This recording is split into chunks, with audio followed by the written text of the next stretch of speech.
So dark clouds that block out the sun, the orange glowing hills, right? We're becoming accustomed to fire in the West, and we all experience it if it's, you know, the inconvenience of a missed camping trip or the tragic loss of property or life.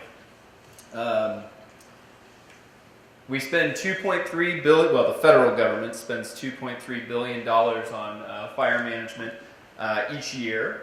California, other states spend another $1 billion plus on fire management. And that's only a fraction, right? That's just the amount we're spending to manage fire, not even mitigate fire risk, and certainly not the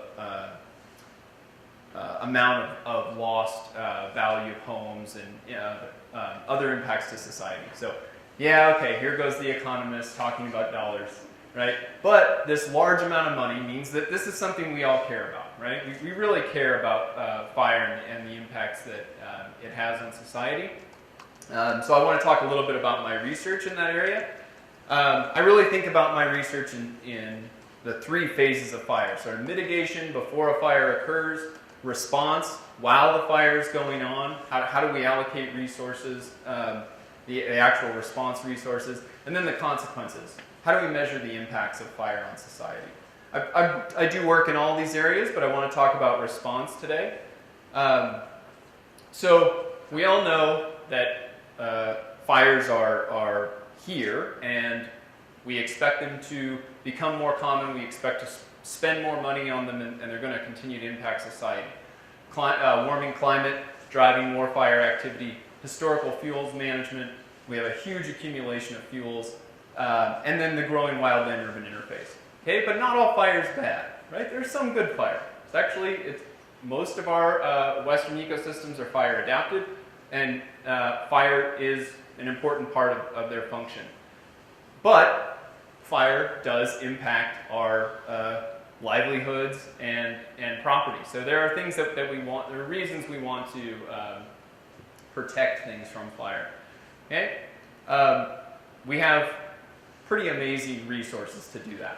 Okay, so I work with the Forest Service and collaborators at CSU to think about how we can allocate these resources to achieve what I'll talk about as economic efficiency. So we have these great resources. We know they work all over the country.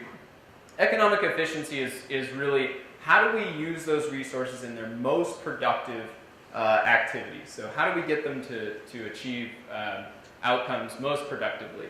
And we have aircraft, hand crews, dozers.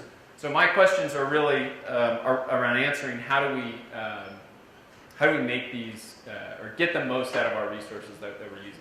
So I'm going to highlight the Cameron Peak fire here. This is a progression map. The blue, purplish colors are the beginning. Everyone who was here around that time remembers that how that fire spreads. Here's an operations map from kind of near the end of the fire. But really all the sort of red shaded is where the fire burned. And all these other lines are actual lines, so effort that we allocated toward managing this fire, and clearly this was sort of trying to prevent it from expanding up into Red Feather Lakes area where we know there's lots of homes and property. What I try to do is really at the micro level, try to understand how effective those efforts are. And it depends, it's very complex. It's going to depend on weather conditions, what's going on, but clearly, some of those lines didn't hold.